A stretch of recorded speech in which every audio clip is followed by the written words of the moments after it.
তিনি যে জঙ্গিপুরের মানুষকে ভালোবাসেন এখনো, তো সেটা তিনার এই খেলার মাধ্যমে আমরা জানতে পারছি আর কি। তো কাজে এই খেলা খুব উচ্চমানের খেলা। এই খেলায় আমি সকলকে অংশগ্রহণ করার জন্য, আসার জন্য, উপভোগ করার জন্য আমি অনুরোধ জানাচ্ছি। পাশাপাশি আমি বিনম্র আবেদন জানাচ্ছি সমস্ত ক্রীড়াপ্রিয় বন্ধুরা যিনারা রয়েছেন, যে যেমনভাবে পারেন আপনারা এই খেলায় উপস্থিত হয়ে আর কি একটু পরামর্শ দেবেন এবং সহযোগিতা রাখবেন। পাশাপাশি আমাদের এমএলএ বন্ধুরা আছেন, সেই সঙ্গে আমাদের পার্টির ব্লক সভাপতি থেকে শুরু করে কর্মী নেতৃত্ব রয়েছেন। আমি তিনাদের কাছেও আপনাদের মাধ্যমে, আমি তো সরাসরি বলবই, কিন্তু তবুও আপনাদের মাধ্যমে আমি বিনম্রভাবে আবেদন জানাচ্ছি যে তিনারা ওপেনিং ডে এবং যে 4টি দিনে তিনারা যেন পাশে থাকেন, পাশে থেকে যেন এই খেলাটাকে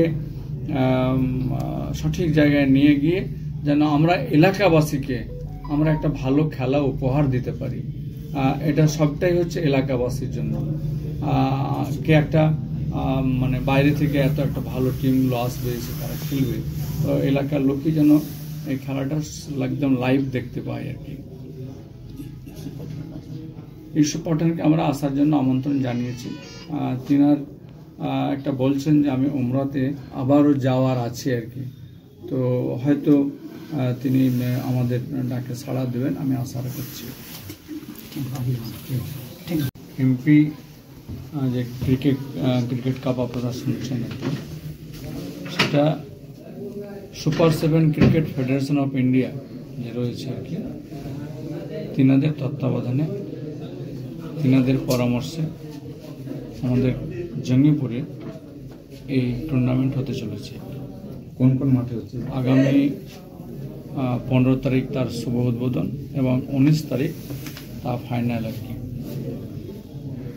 এবং এই টুর্নামেন্টে 16টা রাজ্য আর কি সে অংশগ্রহণ করবে আর কি। সেই সঙ্গে আমরা 4টে মাঠকে আমরা সিলেকশন করেছি আর কি। সেটা হচ্ছে প্রথমত হচ্ছে ম্যাকেঞ্জি পার্ক, যেখানটায় ওপেনিং এবং ফাইনাল খেলাটা হবে। সেকেন্ডলি হচ্ছে আমাদের এসপি অফিস রয়েছেন আর কি, জঙ্গিপুর পুলিশ ডিস্ট্রিক্টে যে মাঠ রয়েছে সেই মাঠে একটা। থার্ড হচ্ছে আপনারা নাম শুনেছেন আয়রন যে বাঙ্গাবাড়ি স্কুল আছে, তাদের যে মাঠ, ব্যারেজ মাঠ আর কি, সেখানে একটা আর কি। চতুর্থ হচ্ছে স্যান্ডা মাঠটাকে দেখা হয়েছে আর কি, বাট এখনো ফাইনাল নয়, তবে ওটা চূড়ান্ত হয়তো আগামীকালকের মধ্যে হয়ে যাবে। কাজে এই 4টা মাঠকে, আর একটা মাঠ বড় বাগান নিয়ে আজকে আলোচনা, সেটাও হয়েছে, সেটাও একবার পর্যবেক্ষণের মধ্যে দিয়ে সেটাকেও চূড়ান্ত জায়গায় সিদ্ধান্ত নেওয়া রয়েছে। কাজে এই যে খেলা, এই খেলাটা হচ্ছে মানে বলতে পারা যায় আমরা ন্যাশনাল লেভেলের খেলা আর কি। তো ন্যাশনাল লেভেলের খেলা আপনারা এইটা হয়তো দেখলে বুঝতে পারবেন, এই চিঠিটা আপনারা প্রথম থেকে দেখুন একবারে নিচে যে কপি টু কাকে যাচ্ছে।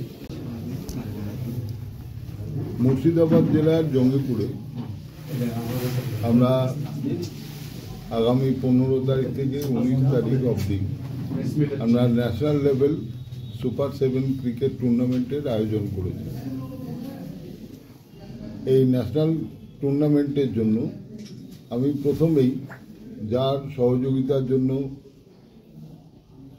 হাত বাড়িয়েছিলাম, যে যার সহযোগিতা ছাড়া এই টুর্নামেন্ট করা আমাদের পক্ষে এক কথায় অসম্ভব ছিল, মাননীয় সাংসদ, উনি ভীষণ খেলাপ্রিয় মানুষ। আমরা যখন অল ইন্ডিয়া এই টুর্নামেন্ট এই প্রথম আমাদের এই অঞ্চলে আমরা আয়োজন করতে চলেছি, তখন ওনার কাছে যখনই এই প্রস্তাব নিয়ে গেছি, উনি এক কথায় আমাদের পাশে দাঁড়িয়েছেন এবং সর্বতোভাবে উনি আমাদের সহযোগিতা করার অঙ্গীকার করেছেন।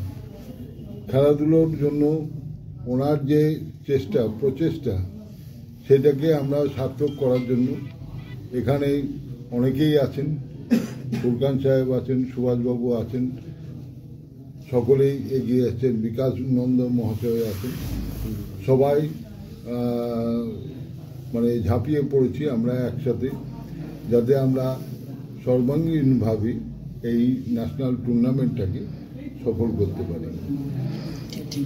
কোন কোন দল আসছে, কটা দল খেলছে, কোথা থেকে আসছে? এখানে অনেক দলই, আমরা যখন মুর্শিদাবাদে এই টুর্নামেন্টটা করার জন্য প্রপোজ করেছিলাম অল ইন্ডিয়া বডিকে, আমার প্রপোজালের প্রথমেই ছিল যে একটা ঐতিহাসিক জায়গা, সেখানে আপনারা আসুন, আমরা যেটা পারবো যে আমরা ভালোভাবে আমাদের যে আতিথেয়তা সেটা গ্রহণ করে আমরা আশা করব যে আপনারা সবাই একটা ভালো এক্সপিরিয়েন্স নিয়ে এখানে পার্টিসিপেট করবেন। তাতে ইন্ডিয়ার প্রায় সমস্ত রাজ্যই আসার জন্য ভীষণভাবে আগ্রহী। তো আমরা পরবর্তীকালে খানিকটা ভয়ই পেয়ে গেছিলাম যে বেশিরভাগ রাজ্য যদি এসে যায় তাহলে আমরা তাদের অ্যাকোমোডেশন, মেনলি আমাদের সমস্যাটা অ্যাকোমোডেশন, যেহেতু স্কুলগুলো চালু আছে, তো সেইটার জন্য আমরা খানিকটা উদ্যোগী কম হয়ে যাতে 16টা মতো টিম আসে সেই রকমই টার্গেট নিয়ে আমরা এগোচ্ছি। ডিউজে এবং এটা আপনার নর্মাল ক্রিকেটের যা রুলস সেই রুলস এবং সেই ফুল লেন্থের মাঠেই খেলা হবে।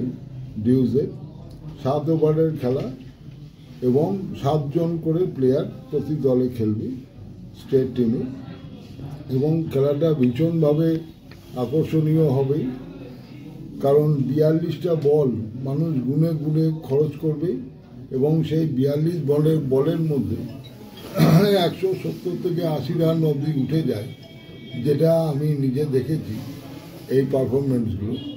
এবং সেটা আমার মনে হয় স্থানীয় মানুষ বা যারা ক্রিকেটের সঙ্গে যুক্ত, যারা জুনিয়র আগামী দিনের ক্রিকেটার, তারা দেখলে অনুপ্রাণিত হবে। এই খেলায় কি ভারতবর্ষের প্রথম শ্রেণীর যারা ক্রিকেটার তারা কি উপস্থিত হচ্ছে? অনেকেই থাকে। যেমন আমি লাস্ট ইয়ারে জম্মু কাশ্মীরে চ্যাম্পিয়নশিপটা হয়েছে এবং আমি দেখেছি কাশ্মীর টিমের অনেক ইন্ডিয়া টিমের প্লেয়ার তারা খেলেছে। আর যেহেতু এখন ফার্স্ট ক্লাস ক্রিকেট চলছে, সেই জন্য আমরা সেই প্রথম শ্রেণীর ক্রিকেটারদের হয়তো এখানে পাবো না, তবুও যারা আগামী দিনে স্টার্ট তাদেরকে আমরা এখানে দেখতে পাবো। এটা কি বিসিসিআই বা সিএবি বোর্ডের সঙ্গে কেউ যুক্ত? না, সিএবির সঙ্গে এটা রিলেটেড না, এটা সেপারেট একটা অর্গানাইজেশন, সুপার 7 ক্রিকেট। আশা করি আপনাদের সকলেরই ভালো লাগে। যেমন বিসিসিআই ঠিক তেমনই সুপার 7 ক্রিকেট অ্যাসোসিয়েশন। উদ্বোধন আমাদের অর্গানাইজিং কমিটির পক্ষ থেকে আমরা আশা করেছি যে ইউসুফ পাঠান উনি এইখানে এই টুর্নামেন্টে উপস্থিত থাকবেন। এছাড়া মনোজ তিওয়ারিকে আমরা আমন্ত্রণ জানিয়েছি এবং অলরেডি আমার সঙ্গে কথা হয়ে গেছে শিবশঙ্কর পাল, যিনি আমাদের বাংলার ছেলে ইন্ডিয়া টিম খেলেছেন, তিনি আমাকে কথাই দিয়েছেন যে আসবেন। এছাড়া আমাদের স্নেহাশিস গাঙ্গুলির সঙ্গেও আমি কথা বলেছি, উনি থাকবেন। আমাদের আইএফএর যিনি প্রেসিডেন্ট বর্তমান অজিত ব্যানার্জি, তিনিও আসবেন বলে কথা দিয়েছেন। আমি ভূপেন মুখার্জি, সুপার 7 ক্রিকেট অ্যাসোসিয়েশনের সেক্রেটারি।